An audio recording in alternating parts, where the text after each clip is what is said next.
ఉంటే అంత సీరియస్‌గా చెప్తున్నట్టున్నారు. వందనాలు. మొత్తానికి మరొకసారి బైబిల్ స్టడీలో కొన్ని మాటలు పంచుకోవడానికి దేవుడు అవకాశాన్ని ఇచ్చాడు. నా మటుకు నేను ఇది వ్యక్తిగతంగా కొంత ఆలోచన చేసినప్పుడు, ఈ మాటలు పంచుకోవటానికి నాలో ఏ విధమైనటువంటి అర్హత, యోగ్యత నాలో కనిపించలేదు. ఎందుకంటే లాస్ట్ మంత్‌లో గత నెలలో అంకుల్ వన్ అనదర్స్ అంటే ఒకరికి ఒకరు గూర్చి కొంత వర్కౌట్ చేయమన్నప్పుడు, నా మటుకు నేను కొంత దాని గురించి ఆలోచన చేసి కొంత దాని మీద కొంత ధ్యానం చేసినప్పుడు, ఆ వాక్యము ఆ ధ్యానంలో నా విశ్వాసము ఆందోళనకి, కలవరానికి గురైనట్లుగా నేను చూశాను. నేను గమనించగలిగాను. సో, అటువంటి దేవుని మాటలు వ్యక్తిగతంగా నాలో ఆహ్, అవి ప్రశ్నిస్తూ ఉన్నప్పుడు మీ ఎదుట నిలవబడడానికి ధైర్యం సరిపోవడం లేదు. ఎందుకంటే నాలోనే ఎన్నో లోపాలు నాకు కనబడతా ఉన్నాయి. మెట్టుకు ఏదైనా సరే దేవుని యొక్క సహాయంతో ఇక్కడ మళ్ళా మీ ముందు నేను నిలవబడగలిగాను. ఈరోజు బైబిల్ స్టడీకి సహాయకరంగా పేతురు రాసిన రెండవ పత్రిక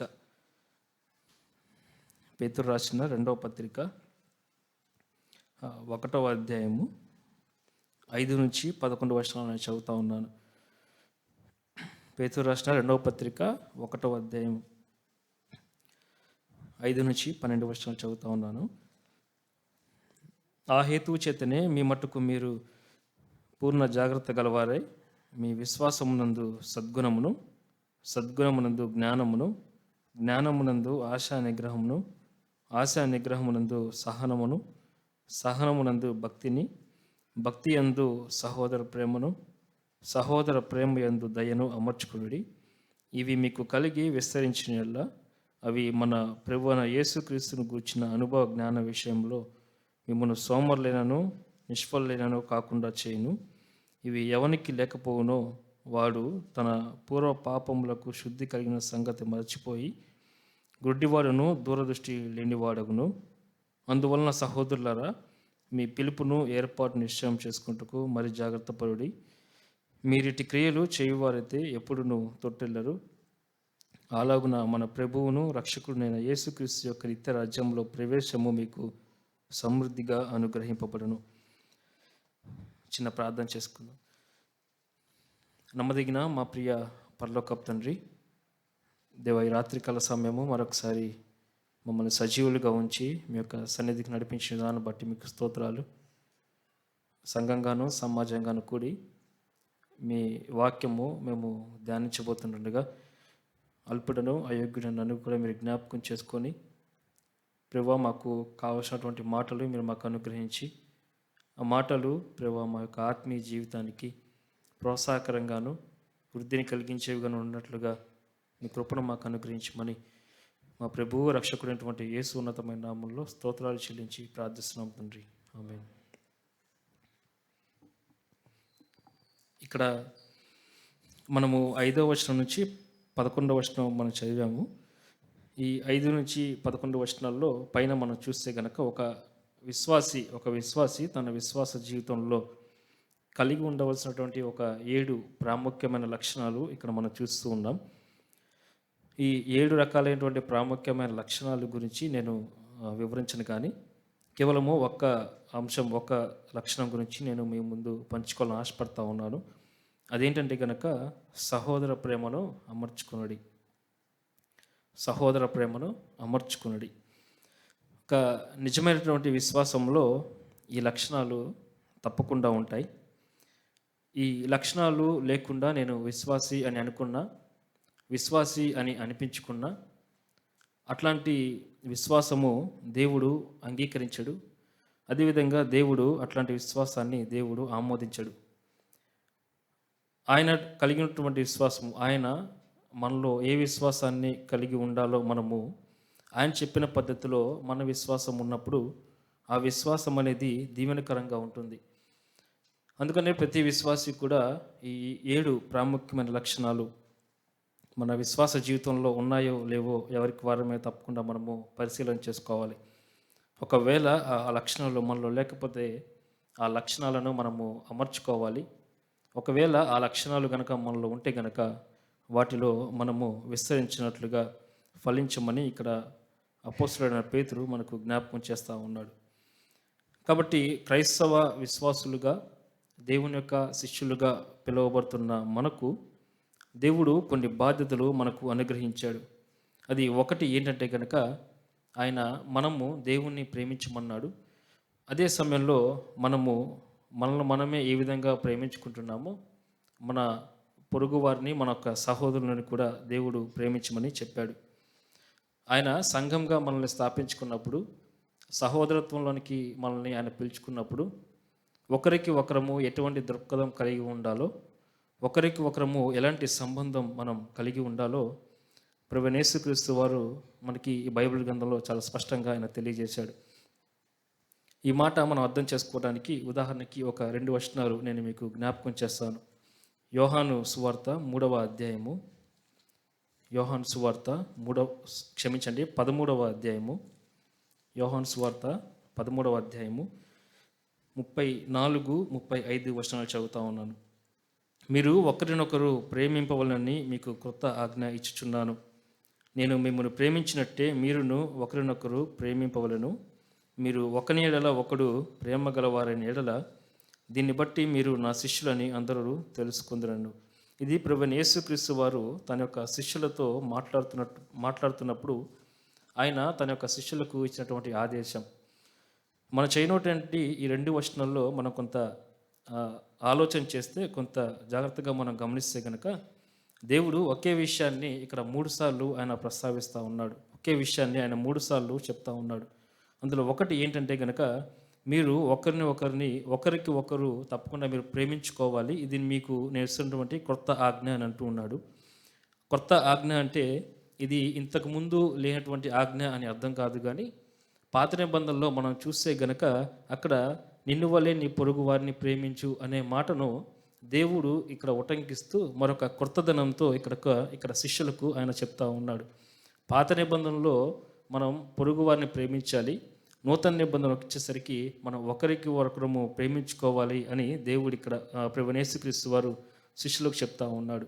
రెండవది ఏంటి అంటే గనక ఆయన మనల్ని ఏ విధంగా ప్రేమించాడో మనం కూడా మన యొక్క సహోదరులను ఆ విధంగా ప్రేమించాలని చెప్పి ఇక్కడ యేసుక్రీస్తు వారు చెప్తా ఉన్నారు. ఈ మాట చదివినప్పుడు ప్రభువైన యేసుక్రీస్తు వారు మనల్ని ఏ విధంగా ప్రేమించాడో మనం కూడా మన యొక్క సహోదరులని ఆ విధంగానే మనం ప్రేమించాలి. మనలో చాలామందికి ఒకరికి ఒకరము ఎలా ప్రేమించుకోవాలో మనకు అర్థం కాకపోతే ప్రభువైన యేసుక్రీస్తు వారు ఇచ్చినటువంటి గొప్ప మాదిరి ఇక్కడ ఏంటంటే కనుక ఆయన మనల్ని ఏ విధంగా ప్రేమించాడో మనం కూడా మన యొక్క సహోదరులను ఆ విధంగా మనం ప్రేమించాలి. ఇక్కడ కొంచెం ఆలోచన చేస్తే ప్రభువైన యేసుక్రీస్తు వారు మనల్ని ప్రేమించినట్లుగా మనము మన సహోదరులను ప్రేమించడం ఇది సాధ్యమేనా అని మనకు చాలామందికి అనిపించవచ్చు. ఎందుకంటే ఆయన ప్రేమించినట్లుగా మన యొక్క సహోదరులను మనం ప్రేమించడం అది సాధ్యమేనా అనుకుంటే తప్పకుండా అది సాధ్యమే. చాలా వరకు చాలామంది ఏమనుకుంటారంటే ఇది పరలోకానికి ఇటువైపు జరిగేది కాదేమో, మనం అటు వెళ్ళిన తర్వాత మనం పరిపూర్ణమైనప్పుడు ప్రభువైన యేసుక్రీస్తు వారు మనల్ని ఏ విధంగా అయితే ప్రేమించాడో మన యొక్క సహోదరులను మనం అలాగూ ప్రేమిస్తామని చెప్పి అనుకోవచ్చు. కానీ ఇక్కడ ప్రభువైన యేసుక్రీస్తు వారు చెప్పారంటే గనక అది తప్పకుండా సాధ్యమే. ఎప్పుడు సాధ్యమవుతుందంటే కనుక మనము ఆయనకు లోబడినప్పుడు ఈ యొక్క ఆజ్ఞ అనేది తప్పకుండా మనము మన యొక్క సహోదరుల పట్ల మనం నెరవేర్చే వారంగా ఉంటాం. మనము ఆయనకు లోబడినప్పుడు తప్పకుండా ఆయన మన ద్వారా తన యొక్క ఆత్మ ద్వారా తప్పకుండా ఈ కార్యాన్ని ఆయన చేయగలడు. మూడో విషయం ఏంటి అంటే కనుక మీరు ఒకరి ఎడల ఒకడు ప్రేమ గలవారైన ఎడల దీన్ని బట్టి మీరు నా శిష్యులని అందరూ తెలుసుకుందరను. లోకము ప్రభువైన యేసుక్రీస్తు యొక్క శిష్యులని లోకం మనల్ని ఏ విధంగా తెలుసుకుంటుంది అని కూడా మనం ఆలోచన చేస్తే కొంతమంది అనుకుంటారు మేము వేసుకునే వస్త్రాలను బట్టి మేము యేసు యొక్క శిష్యులమని చాలామంది అనుకుంటారు. కొంతమంది మేము మోసుకెళ్ళే ఈ బైబిల్ని బట్టి మేము క్రీస్తు శిష్యులమని అనుకుంటారని లోకం మమ్మల్ని అనుకుంటుందని కొంతమంది అనుకుంటారు. ఇంకొంతమంది మేము పాడే పాటలను బట్టి మేము క్రీస్తు శిష్యులమని లోకం తెలుసుకుంటుంది అని చెప్పి చాలామంది అనుకుంటారు. కానీ ఇక్కడ ప్రభువైన యేసుక్రీస్తు వారు తన యొక్క శిష్యులకి అవేమీ కూడా చెప్పలేదు. కానీ ఖచ్చితంగా ఒక్క విషయాన్ని నొక్కి ఒక్క నుంచి చెప్పాడు. అదేంటంటే కనుక మీరు ఒకరిని ఒకరు ప్రేమించుకున్నప్పుడు తప్పకుండా మీరు నా శిష్యులు అవుతారు అని చెప్పి ఇక్కడ ప్రభువైన యేసుక్రీస్తు వారు తన యొక్క శిష్యులకు ఆయన ఆదేశపూర్వకంగా ఆయన తెలియజేస్తూ ఉన్నాడు. కానీ ఈరోజు సార్వత్రిక సంఘాల్లో, స్థానిక సంఘాల్లో మనం చూస్తుంటే గనక సహోదర ప్రేమ అనేది లోపించినట్లుగా మనం చూస్తూ ఉన్నాం. సహోదరుల మధ్య ఉండవలసిన ఐక్యత, సహోదరుల మధ్య ఉండవలసినటువంటి ఆ ప్రేమ లోపిస్తున్నట్లుగా కొన్ని సంఘాల్లో మనం చూస్తూ ఉంటాం. సహోదరుల మధ్య ప్రేమ లోపించడం వల్ల కలిగేటువంటి 4 నష్టాలు సంఘానికి ఏమిటంటే గనక, సహోదర ప్రేమ తగ్గిపోతే గనక మన ద్వారా దేవునికి మహిమ రాదు. అదే సమయంలో మన ద్వారా మనుషులకు మేలు కలగదు. అదే సమయంలో మన ద్వారా సంఘము క్షేమాభివృద్ధి చెందదు. అంత మాత్రమే కాదు, సంఘం ద్వారా దేవుడు ఏవైతే నూతనమైన కార్యాలు లేకపోతే అద్భుతమైన కార్యాలు దేవుడు సాధించాలనుకుంటున్నాడో అవి ఆయన సాధించకుండానే ఉంటాడు. యోహాను రాసిన మొదటి పత్రిక 5వ అధ్యాయం 1వ వచనం మనం చూస్తే గనక, పుట్టించిన వారిని ప్రేమించేవాడు ఆయన మూలంగా పుట్టిన వాడిని కూడా ప్రేమించును అనే మాటను మనం అక్కడ చూస్తాం. కాబట్టి పుట్టించిన దేవుణ్ణి మనము ప్రేమిస్తున్న ప్రకారము ఆయన మూలంగా పుట్టిన మన యొక్క సహోదరులను సహోదరిని తప్పకుండా మనము ప్రేమించాలని దేవుడు మనకిచ్చినటువంటి దేవుడు పెట్టినటువంటి గొప్ప బాధ్యత. ప్రతి ఆదివారం కూడా క్రైస్తవ సంఘానికి మనము కూడి వస్తూ ఉంటాం. ప్రతి ఆదివారము దేవుని యొక్క సంఘానికి వచ్చినప్పుడు మనం ఏమనుకుంటామంటే కనుక, మనము సంఘానికి వచ్చి చాలా పనులు చేస్తున్నాము అని అనుకుంటాం. కానీ ప్రాముఖ్యంగా ఆదివారము సంఘానికి వచ్చినప్పుడు మనం చేసేటువంటి ప్రాముఖ్యమైన పనులు 2 ఉన్నాయి. అవి ఒకటి ఏంటి అంటే కనుక, ఒకటి మనము క్రీస్తును ఆరాధించడానికి సంఘానికి రావాలి. రెండవదిగా పరిశుద్ధులతో సహవాసం చేయడానికి మనము సంఘానికి వస్తాం. కానీ కొంత ఆశ్చర్యకరాన్ని కలిగించే విషయం ఏంటంటే, కొంతమంది ఇటు ప్రభువుని ఆరాధించరు, కొంతమంది పరిశుద్ధులతో సహవాసము చేయరు, కానీ వారు సంఘానికి వస్తూ ఉంటారు. కొంతమంది పరిశుద్ధులతో సహవాసం చేస్తూ ఉంటారు, కానీ కొంతమంది దేవుణ్ణి ఆరాధించరు. అనేక రకాలుగా చాలామంది చాలా రకాలుగా చాలా ఉద్దేశాలతో దేవుని యొక్క సంఘానికి వస్తారు. కానీ దేవుని వాక్యము మనకు బోధించే విషయం ఏంటంటే కనుక, ఆయన సంఘానికి వచ్చినప్పుడు మనము ఆయన ఆరాధించడానికి రావాలి. రెండవదిగా పరిశుద్ధులతో మనము సహవాసం చేయడానికి రావాలి. ఇక్కడ మనం గుర్తుపెట్టుకోవాల్సిన మరో విషయం ఏంటంటే కనుక, అందుకే ప్రభువైన యేసుక్రీస్తు వారు విశ్వాసులను ఆయన గొర్రెలతో పోల్చాడు. గొర్రెలు ఎప్పుడు కూడా మందగా ఉంటాయి, గొర్రెలు ఎప్పుడు కూడా కలిసి ఉంటాయి. ఒకవేళ దేవుడు విశ్వాసుల్ని సింహాలతోనో ఎలుకబంట్లతోనో పోల్చి ఉంటే కనుక ఎవరికి వారు ఒంటరిగా బ్రతుకుతూ ఉండేవాళ్ళు. అంటే ఎవరికి వారుగా ఒంటరిగా జీవితానికి అటువంటి జీవితం జీవించే ఆస్కారం ఉంటుంది. కాబట్టి ప్రభువైన యేసుక్రీస్తు వారు ఇక్కడ సంఘంలోని ప్రతి ఒక్క విశ్వాసిని ఆయన గొర్రెలతో ఆయన పోల్చాడు. గొర్రెలు ఎప్పుడు కూడా మందగా ఉంటాయి. కాబట్టి సహోదర ప్రేమ అనేది క్రైస్తవ సంఘంలో ప్రతి ఒక్క విశ్వాసిలో తప్పకుండా ఉండవలసినటువంటి లక్షణంగా ఇక్కడ అపోస్తలుడైన పేతురు తన పత్రికలో మనకు జ్ఞాపకం చేస్తూ ఉన్నాడు. అయితే ఇది మన విశ్వాసంలో ఒక భాగంగా ఉండాలని కూడా దేవుడు మనకు జ్ఞాపకం చేస్తూ ఉన్నాడు. అయితే సంఘంలో అంటే మన యొక్క సహోదర ప్రేమ ఏ విధంగా ఉండాలి అనే విషయంలో ఒక 3 తలంపులు, చిన్న తలంపులే నేను మీకు జ్ఞాపకం చేయాలని ఆశపడతా ఉన్నాను. దానికి మొదటి తలంపు ఏంటంటే కనుక, పేతురు రాసిన మొదటి పత్రిక 1వ అధ్యాయము, పేతురు రాసిన మొదటి పత్రిక 1వ అధ్యాయము 22, 23 వచనాలను చదువుతా ఉన్నాను. మీరు క్షయబీజం నుండి కాక శాశ్వతమగు జీవము గల దేవుని వాక్యమూలముగా అక్షయ బీజం నుండి పుట్టింపబడిన వారు గనుక నిష్కపటమైన సహోదర ప్రేమ కలుగునట్లు మీరు సత్యమునకు విధేయులవరు చేత మీ మనస్సులను పవిత్రపరుచుకున్న వారై ఉండి ఒకరినొకడు హృదయపూర్వకంగాను మిక్కటంగాను ప్రేమించుడి.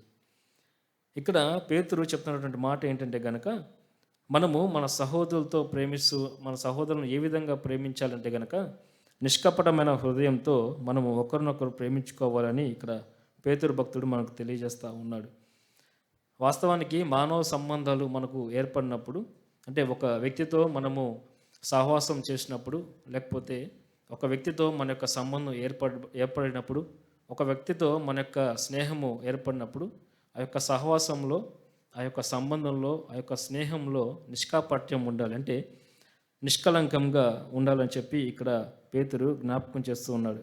అంటే మన యొక్క సహోదర సహవాసంలో, సహోదర ప్రేమలో నిష్కాపట్యం ఉండాలి, అంటే సిన్సియారిటీ ఉండాలి, దాంట్లో యథార్థత ఉండాలి, దాంట్లో ఎక్కడా కూడా మరి కపటం ఉండకూడదు, లేకపోతే కనుక నటన ఉండకూడదు. అంత మాత్రమే కాదు, దాంట్లో కుయుక్తి కుట్ర ఉండకూడదు. మనము మన యొక్క సహోదరుని ప్రేమించే విషయంలో నిష్కపటంగా వారిని మనం ప్రేమించేవారుగా మనం ఉండాలని చెప్పి ఇక్కడ పేతురు మనకి జ్ఞాపకం చేస్తూ ఉన్నాడు. ఇది కొంచెం ఆలోచన చేస్తూ ఉన్నప్పుడు పేతురు మరి ఈ మాటలు రాయడానికి బహుశా ఆయన మదిలో ఈ యొక్క విషయం జ్ఞాపకం వచ్చిందేమో అని నేను అనుకుంటా ఉన్నాను. అదేంటంటే కనుక మత్తయి సువార్త 26వ అధ్యాయం మనం చూస్తే కనుక అక్కడ ప్రభువైన యేసుక్రీస్తు వారు 12 మంది శిష్యులను ఆయన ఏర్పాటు చేసుకున్నాడు.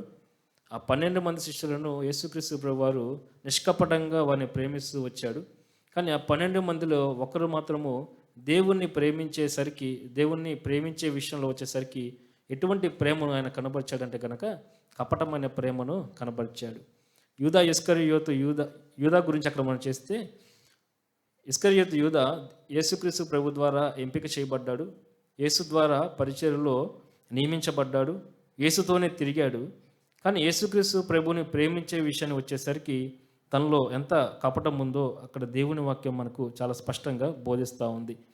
దీన్ని బట్టి మనం ఆలోచన చేస్తే ప్రభువైన యేసుక్రీస్తు వారు అంటే దేవునికి సమస్తము ఎరిగినటువంటి దేవుని ఎదుటే దేవుని ప్రేమించే విషయంలోనే ఒక వ్యక్తి మరి యొక్క ప్రేమను చూపించే విషయంలో ఎటువంటి నటన కనబరిచాడో మనం చూస్తూ ఉన్నాం. దాన్ని బట్టి కూడా మనం ఆలోచన చేస్తే మనలో కూడా సహోదరుని ప్రేమించే విషయంలో అటువంటి నటన ఉండకూడదని చెప్పి ఇక్కడ పేతురు భక్తుడు మనకు జ్ఞాపకం చేస్తూ ఉన్నాడు. అంత మాత్రమే కాదు, ఇక్కడ యేసుక్రీస్తు ప్రభు వారు ఇస్కరియోతు యూదా యేసుక్రీస్తు ప్రభుని ప్రేమించే విషయంలో కపటమైన ప్రేమను చూపించాడు. కానీ యేసుక్రీస్తు ప్రభు ఇస్కరియోతు యూదాని ఏ విధంగా ప్రేమించాడో కూడా మనం ఇక్కడ జ్ఞాపకం చేసుకోవచ్చు. మత్తయి సువార్త 26వ అధ్యాయము 50వ వచనం మనం చూస్తే కనుక మత్తయి సువార్త 26వ అధ్యాయము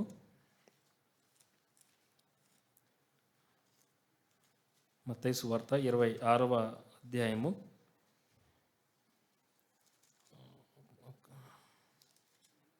50వ వచనం మనం చూస్తే, యేసు చెలికాడ నీవు చేయవచ్చినది చేయమని అతనితో చెప్పగా వారు దగ్గరికి వచ్చి ఆయన మీద పడి ఆయనను పట్టుకొనేది.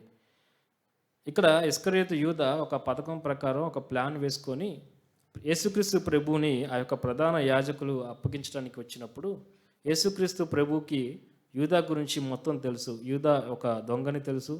యూదా ఒక దుర్మార్గమైన పని చేయటానికి పూనుకున్నాడని చెప్పి కూడా తెలుసు. అలా తెలిసి కూడా యూదాను ఏమని పిలుస్తున్నాడంటే కనుక ఇక్కడ చెలికాడ అని పిలుస్తూ ఉన్నాడు. ఇంగ్లీష్లో చూస్తే కనుక అక్కడ ఫ్రెండ్ అని ఉంటుంది. ఇక్కడ యేసుక్రీస్తు యొక్క ప్రేమ మనకు అర్థమవుతూ ఉంది. యేసుక్రీస్తు ప్రభు యూదా గురించి మొత్తము తెలిసినవాడు, ఆశాంతము ఎరిగినవాడు, ఆయన అప్పగిస్తాడని కూడా తెలుసు. భోజనం బల్ల దగ్గర కూర్చున్నప్పుడు మీరు నన్ను అప్పగించబోతాడని చెప్పాడు. కానీ అతని యొక్క పేరు బయటపెట్టి అక్కడెక్కడా కూడా అవమాన పాలు చేయలేదు. కానీ యేసుక్రీస్తు ప్రభు యూదా గురించి మాట్లాడినట్లుగా, యూదాని ఎక్కడ కూడా ఒక పల్లెత్తు మాట అన్నట్లుగా కూడా మనం చూడము. యూదా గురించి మాట్లాడినది ఒకే ఒక్క మాట. ఆ మాట కూడా ఏంటంటే కనుక చెలికాడ అంటూ ఉన్నాడు. చెలికాడ అంటే ఫ్రెండ్ అని కూడా మనం చూస్తూ ఉన్నాం. కాబట్టి సహోదరులతో సహోదర ప్రేమలో మనకు కొంత విభేదాలు ఎప్పుడైనా వచ్చినప్పుడు మనము ఇతరులకు చెప్పి వారి మధ్యలో అవమాన పాలు చేయకూడదని, సహోదర ప్రేమ ఏ విధంగా ఉండాలో ఇక్కడ యేసుక్రీస్తు యొక్క ప్రేమను చూస్తే మనకు అర్థమవుతూ ఉంది. అటువంటి సమయంలో అక్కడ ఆయన మాట్లాడుతున్న మాట చెలికాడ. కాబట్టి మన యొక్క సహోదరుని మనము ఏ విధంగా ప్రేమిస్తున్నామో కూడా ఈ రాత్రికాల సమయం ఒకసారి మనము జ్ఞాపకం చేసుకోవాలి. ఇక్కడ ఇంకో ఆశ్చర్యకరమైన మాట ఏంటంటే కనుక, ఇస్కరియోతు యూదా వెళ్ళి ప్రధాన యాజకులతో డీల్ చేశాడా, లేకపోతే ప్రధాన యాజకులే వచ్చి యూదాతో డీల్ చేశారా అంటే ఆయన అప్పగించమని? ఆ విషయం కూడా మనం చూడొచ్చు. యూదానే వెళ్ళి అక్కడ వాళ్ళతో డీల్ చేసుకున్నాడు. ఆ మాట 26వ అధ్యాయము 14వ వచనం, మత్తయి సువార్త 26:14లో చూస్తే, అప్పుడు 12 మందిలో ఒకడు ఇస్కరియోతు యూదా ప్రధాన యాజకుల యొద్దకు వెళ్ళి, నేను ఆయన్ను మీకు అప్పగించిన ఎడల నాకేమిత్తురని వారిని అడిగాను. అందుకు వారు 30 వెండి నాణెములు దూచి వానికి ఇచ్చిరి. ఇక్కడ యూదానే వెళ్ళి స్వయంగా ప్రధాన యాజకులతో డీల్ చేసుకున్నాడు. ఒకవేళ యేసుక్రీస్తు ప్రభు నేను మీకు అప్పగిస్తే నాకు కలిగేటువంటి ప్రయోజనం ఏంటి, నాకు కలిగేటువంటి లాభం ఏంటి అన్నప్పుడు వారి యొక్క 30 వెండి నాణ్యాలు అక్కడ ఆశ చూపించారు. ఆ సంగతి అయిపోయిన తర్వాత అక్కడ మళ్ళీ మనం ఒకసారి 49వ వచనం చూద్దాము. వెంటనే యేసు వద్దకు వచ్చి ఏమంటున్నాడో చూడండి.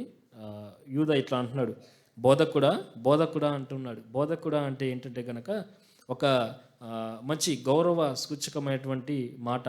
నీ మీద నాకు గౌరవం ఉంది అంటూనే అక్కడ ఆయన్ను అప్పగించేశాడు.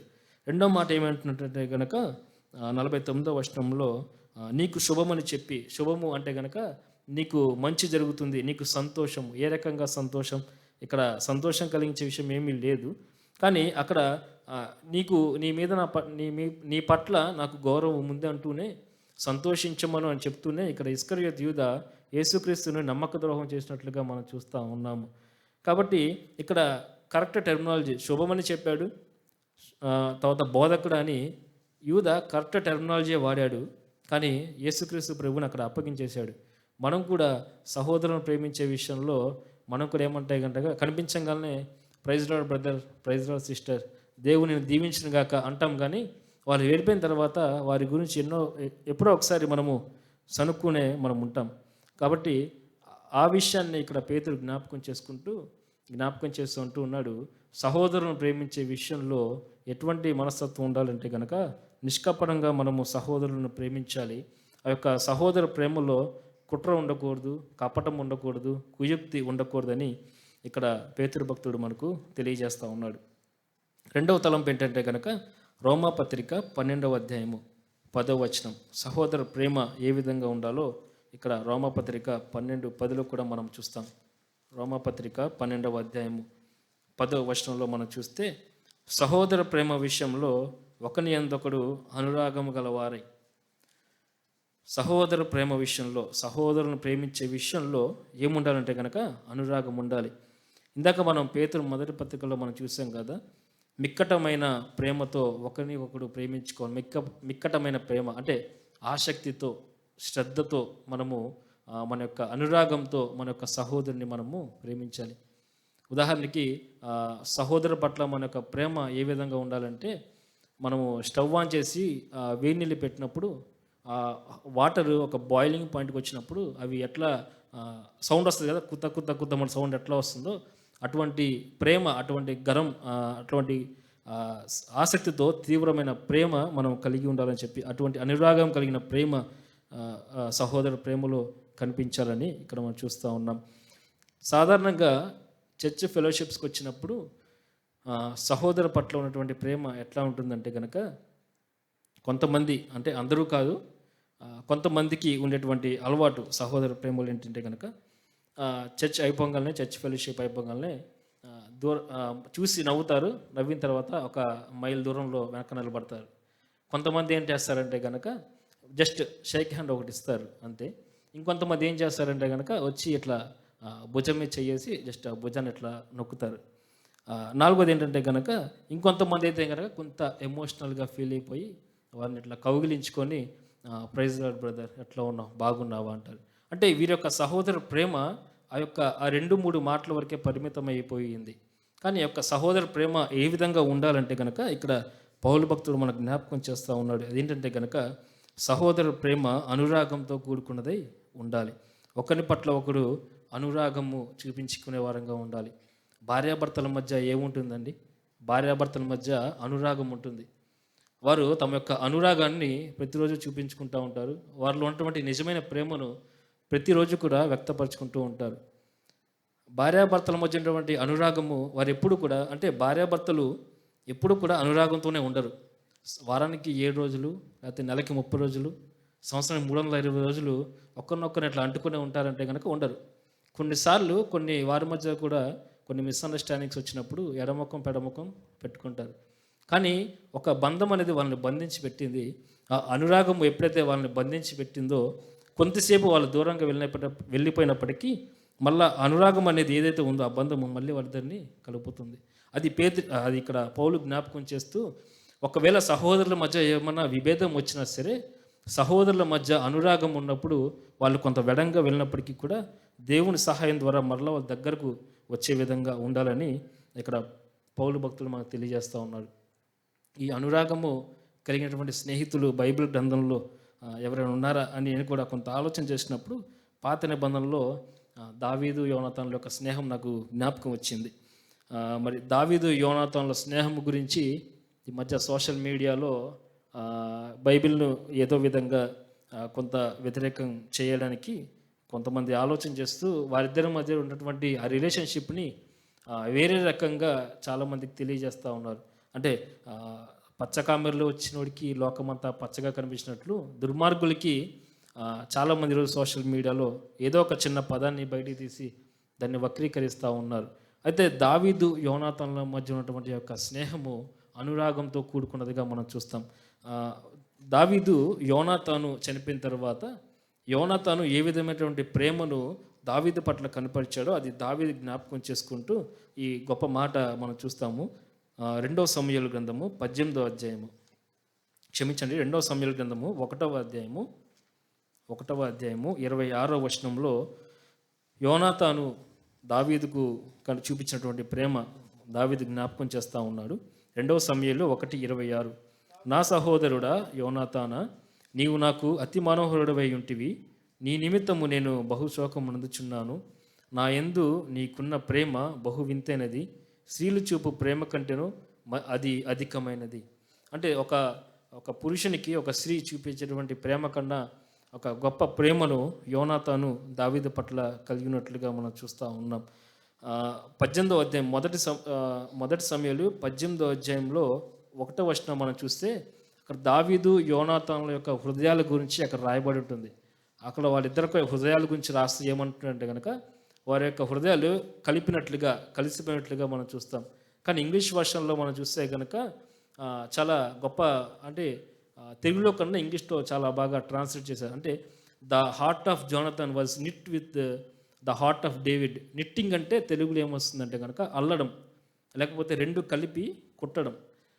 దావీదు యోనాతానుల యొక్క రెండు హృదయాలు కలిపి కుట్టబడ్డాయి. వారికి శరీరాలు రెండు ఉన్నప్పటికీ కూడా వారి యొక్క హృదయాలు కుట్టబడ్డాయి. అంటే అటువంటి అనురాగం కలిగిన ప్రేమ దావీదు యోనాతానుల మధ్య మనం చూస్తూ ఉన్నాం. సహోదర ప్రేమలో మనం కూడా స్టార్టింగ్లోనే మనము అట్లాంటి గొప్ప లక్షణాన్ని మనం కలిగి ఉండకపోవచ్చు. కానీ ఎప్పుడైతే సహోదరులను మనము నిష్కపటమైన ప్రేమతో నిజాయితీగా యథార్థంగా మనం ప్రేమిస్తామో తప్పకుండా అనురాగము కలిగి ప్రేమించడానికి దేవుడు తన యొక్క ఆత్మ సహాయాన్ని మనకు అనుగ్రహిస్తాడు.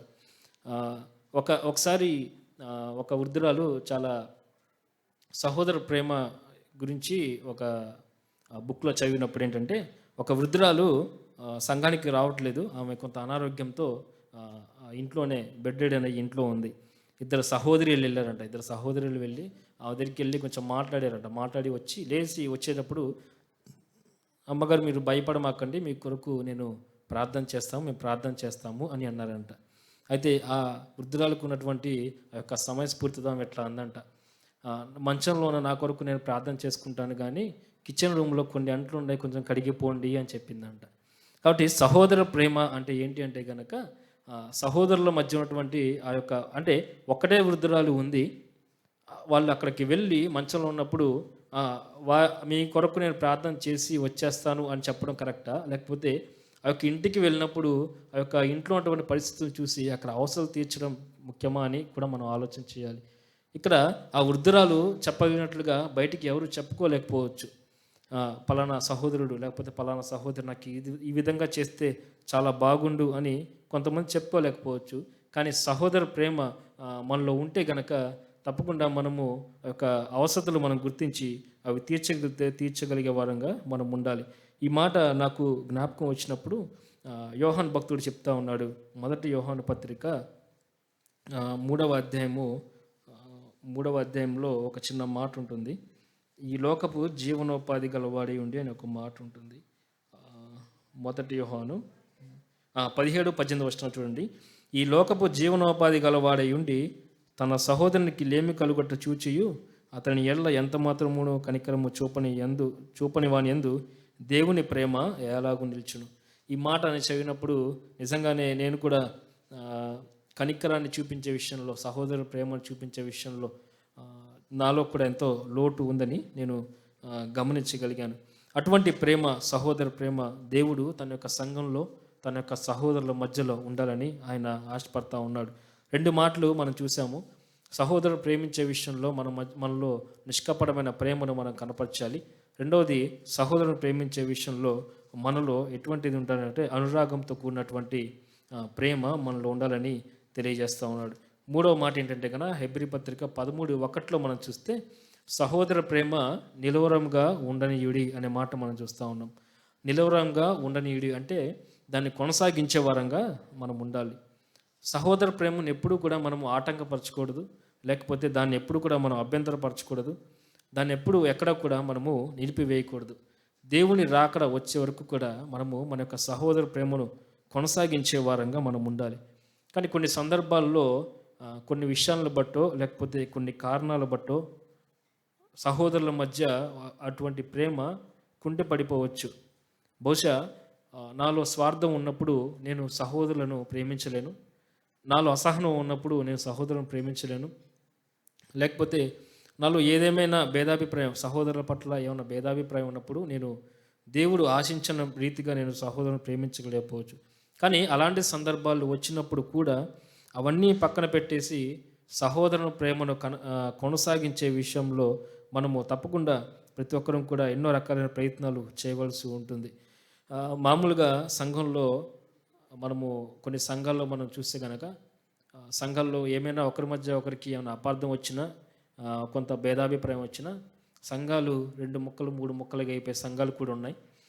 కొన్ని సంఘాల్లో అయితే సహోదరుల మీద భేదాభిప్రాయం వచ్చినప్పుడు వారు ఎదురుగా వస్తూ ఉన్నప్పుడు ఇంత మనకెందుకులే, ఈయన కలిస్తే మళ్ళీ ఈయనకు ప్రైజ్ రాడ్ చెప్పాలని చెప్పి మనం ఫ్రంట్ డోర్లోంచి పోకుండా సందు డోర్లోంచి కూడా వెళ్ళిపోయే రోజులు కూడా ఉంటాయి. అంటే మన సంఘంలో లేకపోవచ్చు కానీ బయట సార్వత్రిక సంఘాలు ఏ విధంగా ఉంటున్నాయి కూడా ఒకసారి మనము జ్ఞాపకం చేసుకోవడం ఎందుకన్నా మంచిది. కాబట్టి అటువంటి భేదాభిప్రాయాలు వచ్చినప్పుడు కూడా మనము సహోదర ప్రేమ నిలవరంగా ఉండే విషయంలో, దాన్ని కొనసాగించే విషయంలో తప్పకుండా ప్రతి ఒక్కరం కూడా దాని పట్ల ఎంతగానో కృషి చేయాలి. ఎందుకంటే మన యొక్క విశ్వాస జీవితము ఆచరణబద్ధంగా ఉండాలని చెప్పి దేవుడు కోరుకుంటా ఉన్నాడు. అంతేగాని మన యొక్క విశ్వాస జీవితము ఒక కపటంతోనో కుయుక్తితోనో ఉండకూడదని దేవుని యొక్క ముఖ్య ఉద్దేశం. అంత మాత్రమే కాదు, ఎవరితోనైనా మనకు కొంచెం భేదాభిప్రాయం వచ్చినప్పుడు లేకపోతే అపార్థం వచ్చినప్పుడు కొన్ని విషయాల్లో మనము వారితో ఏకీభవించినప్పుడు వాటిని మనం సరిదిద్దుకునే దృక్పథం మనలో ఉందో లేదో కూడా మనము జ్ఞాపకం చేసుకోవాలి.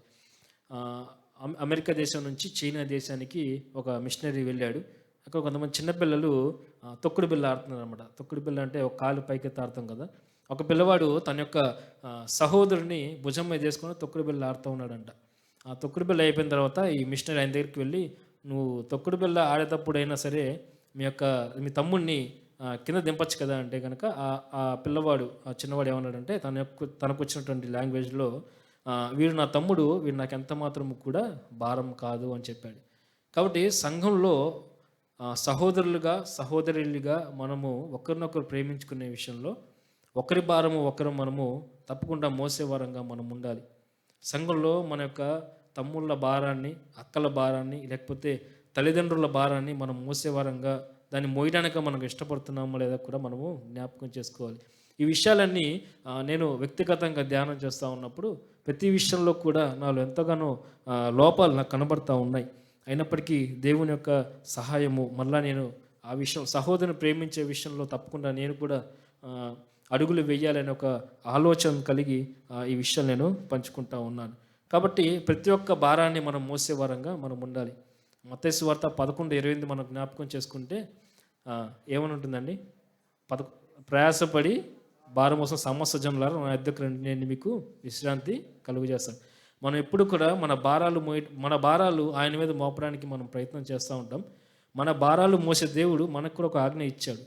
గల్తీ పత్రిక 6:2 మనం చూస్తే ఒకని భారాలు ఒకడు భరించమని, అక్కడ మోయమని అక్కడ చెప్తా ఉన్నాడు. కాబట్టి సంఘంలో సహోదర ప్రేమ విషయంలో మన యొక్క సహోదర ప్రేమలో నిష్కాపట్యం ఉండాలి, అనురాగం ఉండాలి. ఎంత మాత్రమే కాదు, మన యొక్క సహోదర ప్రేమ ఆయన రాకడ వచ్చే వరకు, ఆయన చిత్తం నెరవేర్చే వరకు నిలవరంగా కొనసాగించే వారంగా మనం ఉండాలి. సహోదర ప్రేమ కలిగిన వ్యక్తి ఏ విధంగా ఉంటాడో కొన్ని విషయాలు నేను దాని గురించి వర్కౌట్ చేసినప్పుడు కొన్ని విషయాలు నేను రాసుకున్నాను. అదేంటంటే కనుక కొరింథీయులకు రాసిన 2వ పత్రిక 12:15 మనం చూస్తే, ప్రేమ కలిగి తన సొంతమును ఎదుటి వ్యక్తి క్షేమం కొరకు వ్యయపరుచుకుంటుంది, కొలసీ పత్రిక 3:14 ప్రకారం సహోదర ప్రేమ ఎదుటి వ్యక్తిని క్షమిస్తుంది. కొలసీ పత్రిక 3:12 ప్రకారం సహోదర ప్రేమ దయ చూపుతుంది. గల్తీ పత్రిక 6:1 ప్రకారం సహోదర ప్రేమ సహోదరుడు తప్పిపోయినప్పుడు వాడికి బుద్ధి చెప్పి వారిని మంచి దారికి తీసుకుని వస్తుంది. రోమాపత్రిక 14:13 ప్రకారం సహోదర ప్రేమ ఎదుటి వ్యక్తికి ఆటంకాన్ని కలుగజేయదు. కొరింథీయులకు రాసిన మొదటి పత్రిక 8:9 ప్రకారం సహోదర ప్రేమ బలహీనులకు అభ్యంతరాన్ని కలిగించదు. మొదటి దశలోని పత్రిక 5:14 సహోదర ప్రేమ బలహీనులకు ఊతనిస్తుంది. హెబ్రీ పత్రిక 10:24 సహోదర ప్రేమ తమ సహోదరులను ప్రోత్సహిస్తారు. యాకోబు పత్రిక 4:11 సహోదర ప్రేమ విరోధంగా ఏమీ కూడా మాట్లాడదు. గల్తీ పత్రిక 6:10 సహోదర ప్రేమ వారికి అన్ని రకాలుగా మేలు చేస్తారు. చివరిగా సహోదర ప్రేమ ఫిలిప్పీయులకు రాసిన పత్రిక 2:3 తమ కంటే యోగ్యులుగా ఒకరినొకరు ఎంచుకుంటారు అని ఈ బైబిల్ గ్రంథంలో వన్ అనదర్స్ అంటే ఒకరికి ఒకరు గురించి ఇక్కడ బైబిల్ గ్రంథంలో రాసినట్లుగా మనం చూస్తూ ఉన్నాం. కాబట్టి ఒకరి పట్ల ఒకరు ఎటువంటి సహోదర ప్రేమ కలిగి ఉండాలో ఎంత ప్రాముఖ్యమైన విషయమో మన యొక్క విశ్వాస జీవితంలో దాన్ని ఎందుకు అమర్చుకోవాలో దేవుడు మనకు తన యొక్క లేఖనాల్లో మనకి రాసి పెట్టాడు. చివరిగా ఒక మాట ఏంటంటే కనుక మళ్ళీ మనము పేతురు రాసిన 2వ పత్రికలోకి వద్దాము. పేతురు రాసిన 2వ పత్రిక కింద వచనాలు నేను చదివి నేను ముగిస్తాను. 8వ వచనంలో ఇవి మీకు కలిగి విస్తరించినలా అవి మన ప్రభువైన యేసుక్రీస్తును గూర్చిన అనుభవ జ్ఞాన విషయంలో మిమ్మల్ని సోమరులైనను నిష్ఫలులైన కాకుండా చేయును. ఇవి అంటే పైనటువంటి 7 లక్షణాలు అవి మనం కలిగి జీవిస్తే గనక యేసుక్రీస్తు యొక్క అనుభవ జ్ఞాన విషయంలో అవి మనల్ని సోమరులుగా చేయదు. అంత మాత్రమే కాదు, ఫ్రూట్ఫుల్గా లేకుండా నిష్ఫలులుగా అది చేయదు. మన యొక్క విశ్వాస జీవితంలో తప్పకుండా మనము అభివృద్ధి చెందే వారంగా మనం ఉంటాం. ఇవి ఎవనికి లేకపోను అంటే పైన రాసినటువంటి 7 లక్షణాలు ఇవి ఎవనికి లేకపోనో వాడు తన పూర్వ పాపములకు శుద్ధి కలిగిన సంగతి మర్చిపోయి గుడ్డివాడును దూరదృష్టి లేని వాడగును. ఇక్కడ పేతురు రాస్తూ దీని గురించి ఒక 2 మెడికల్ టర్మ్స్ ఇక్కడ ఆయన వాడాడు. ఒకటి ఏంటంటే కనుక అమ్నీషియా అంటే మతిమరుపు. హీబ్రూ గ్రంథంలో ఏమంటారంటే కనుక మతిమరుపు. ఎంతమందికి ఇక్కడ మతిమరుపు ఉంది? చాలామందికి ఒక special kind of spiritual amnesia ఉంటుంది. అదేంటంటే కనుక చర్చిలో ఉన్నంతసేపు కూడా వాక్యం బాగానే గుర్తుంటుంది. చర్చి బయటికి వెళ్ళిపోగానే మనము వాక్యాన్ని మర్చిపోతూ ఉంటాం. ఇది మనకున్నటువంటి మతిమరుపు. కానీ భర్త ఏమన్నాడో అది మనకు గుర్తుంటుంది, భార్య ఏమన్నదో గుర్తుంటుంది, లేకపోతే తమ్ముడు ఏం చేశాడో గుర్తుంటుంది. మన చిన్నతనంలో అమ్మ మనకు ఏమి పెట్టలేదో గుర్తుంటుంది. కానీ దేవుని వాక్యాన్ని మర్చిపోయిన వాడు తన యొక్క పూర్వ పాపములకు శుద్ధి కలిగిన సంగతి కూడా అతను మర్చిపోతాడు అని చెప్పి ఇక్కడ పేతురు రాస్తూ ఉన్నాడు. అంత మాత్రమే కాదు, దూరదృష్టి లేని వాడగును. ఇదేంటంటే మయోపియా అంటే షార్ట్ సైట్నెస్. వీరికి ఏంటంటే కనుక దూరంగా ఉన్నవి కనిపించవు కానీ దగ్గరగా ఉన్నవి మాత్రమే కనిపిస్తాయి. వారికి ఇటువంటి లక్షణాలు లేని వారికి పరలోకం కనిపించదు. పరలోకంలో ఉన్నటువంటి యేసుక్రీస్తు ప్రభువు కనిపించడు. దేవుడు మన కొరకు కలిగినటువంటి ఒక ఉన్నతమైన ప్రణాళికలు వారికి కనిపించవు. కానీ ఎప్పుడు కూడా వీరు భౌతిక సంబంధమైన భూ సంబంధమైన వాటి విషయమై వాళ్ళు ఎక్కువగా ప్రయాసపడుతూ ఉంటారు. అటువంటి వారి గురించి ఇక్కడ అవి ఒకవేళ మనలో లేకపోతే కనుక అటువంటి ప్రమాదంలో పడిపోయే అవకాశం ఉందని పేతురు భక్తుడు మనకు తెలియజేస్తూ ఉన్నాడు. 11వ వచనంలో మీరిటి క్రియలు చేయువారైతే ఎల్లప్పుడూ తొట్టిల్లరు. పైనున్న 7 లక్షణాలు మనలో ఉంటే ఎప్పుడు కూడా మనం తొట్టిల్లం. ఒకవేళ ఆ లక్షణాలు మనలో లేకపోతే కనుక తప్పకుండా మనము తొట్టిల్లిపోతాము.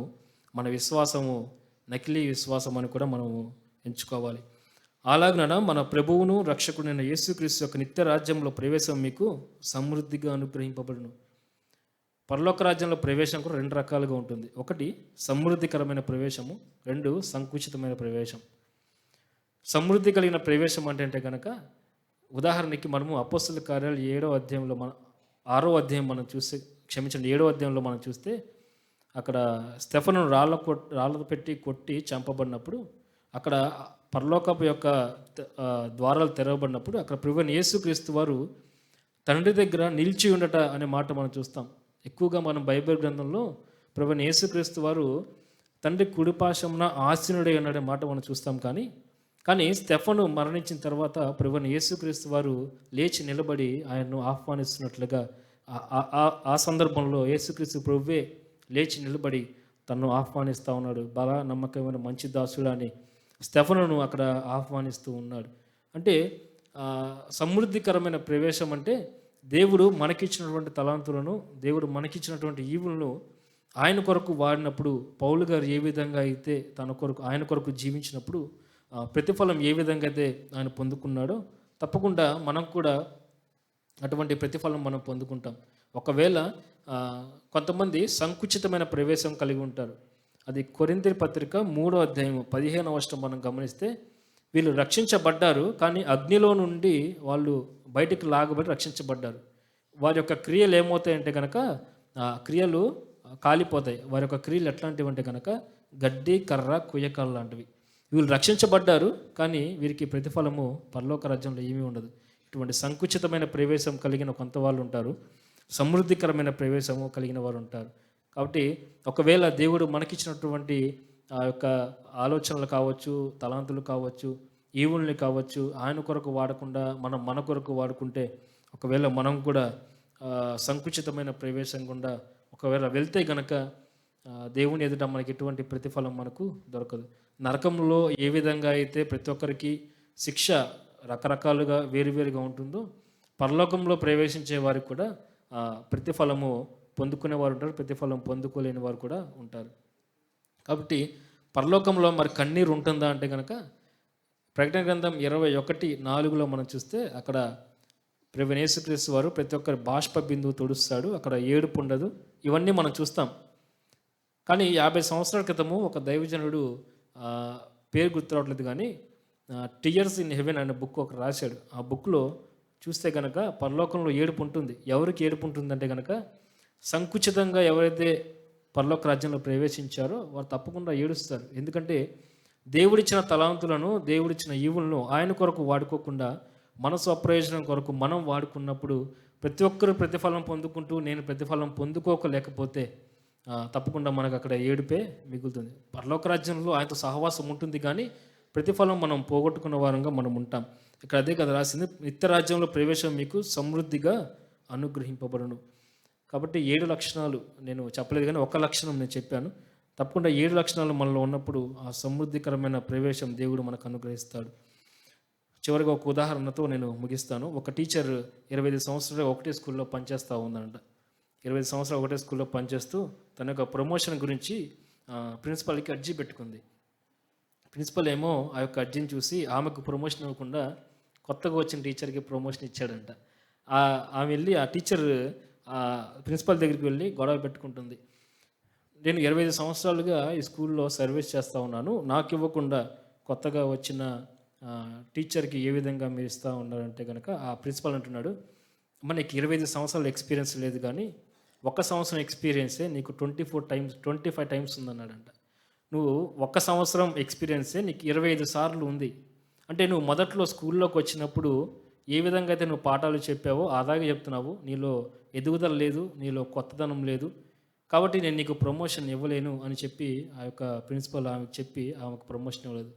కాబట్టి రక్షించబడిన మనం కూడా చేయవచ్చిన మనం రక్షించబడి ఎన్ని సంవత్సరాలు ఏందో మనకు తెలియదు. మీరు రక్షించబడి ఎన్ని సంవత్సరాలు మీకు తెలుస్తుంది, నా రక్షణ విషయమై నాకు తెలుస్తుంది. కానీ మనం ఎన్ని సంవత్సరాలైనా సరే రక్షించబడి ఈ యొక్క లక్షణాల్లో మనం ఫలింపు లేకపోతే కనుక, మన యొక్క ఎదుగుదల మనము చూపించలేకపోతే, మన యొక్క ఈ విషయాల్లో మన యొక్క లక్షణాల్లో అభివృద్ధి కనిపించకపోతే, మన యొక్క విశ్వాసము మనము ఆలోచన చేసుకోవాల్సిందే. మనలో ఎదుగుదల కనిపించకపోతే బహుశా మన యొక్క విశ్వాసము నకిలీ విశ్వాసమేమో. నేను కూడా ఈ విషయమై జ్ఞాపకం చేసుకున్నప్పుడు దీని విషయమై నేను కూడా కొంత భయపడ్డాను. నేను కూడా ఈ విషయాల్లో కొంత వెనుకబడి ఉన్నాను, కాబట్టి నా విశ్వాసము నకిలీదేమో ప్రభువా, ఇక్కడైనా సరి చేసుకోవడానికి ఇంకొక అవకాశము ఇచ్చావు, నీ వాక్యం ద్వారా నాతో మాట్లాడావని చెప్పి దేవుని స్తుతించి మీ ముందు నిలబడ్డాను. కాబట్టి విశ్వాస జీవితంలో ఈ 7 లక్షణాలు ఎంతో ప్రాముఖ్యాన్ని సంతరించుకున్నాయి. ఈ లక్షణాలను మనం కలిగి జీవిస్తూ ఉన్నప్పుడు, మన ఎదుగుదల బాగున్నప్పుడు, మన ద్వారా సంఘం క్షేమాభివృద్ధి చెందుతుంది, పరలోక రాజ్యంలో మనకు సమృద్ధికరమైన ప్రవేశం మనకి దొరుకుతుంది. చిన్న ప్రార్థన చేసి ముగిస్తాను. నమ్మదగిన మా ప్రియ పరలోకపు తండ్రి, మీకు వందనములు స్తోత్రములు చెల్లిస్తూ ఉన్నాం తండ్రి.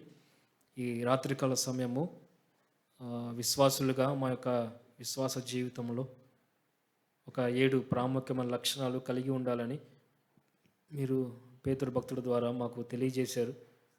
ఆ యొక్క లక్షణాలు మాలో కొంతమందిలో ఉండొచ్చు, కొంతమందిలో ఉండకపోవచ్చు ప్రభువా. ఉండిన వాళ్ళు ఆ యొక్క లక్షణాలను విస్తరించినట్లుగా మీ కృప చూపించండి. ఒకవేళ ఆ లక్షణాలు మాలో లేకపోతే గనుక మీ ఎదుట మరొకసారి అవకాశం కొరకు వేడుకుంటూ ఉన్నాం. మమ్మల్ని క్షమించి మరలా అవకాశాన్ని ఇవ్వండి. మీరు ఇచ్చినటువంటి ఆ ఈవుల్ని మీ కొరకు మేము ఖర్చు పెడుతూ పరలోక రాజ్యంలో ప్రభువా మేము సమృద్ధికరమైన ప్రవేశంలో ప్రవేశించి యొక్క గొప్ప ప్రతిఫలం మీ నుంచి పొందుకోవటానికి మేము బలహీనమని ఒప్పుకుంటూ మీ యొక్క ఆత్మ సహాయము అనుదినము మాకు అనుగ్రహించి నడిపిస్తారని నమ్ముతూ మా ప్రభువు రక్షకునటువంటి యేసుక్రీస్తు వారి ఉన్నతమైన నామంలో స్తోత్రాలు చెల్లించి ప్రార్థిస్తున్నాము తండ్రి. ఆమేన్. అలాగే ప్రార్థనలో విన్న మాటల్ని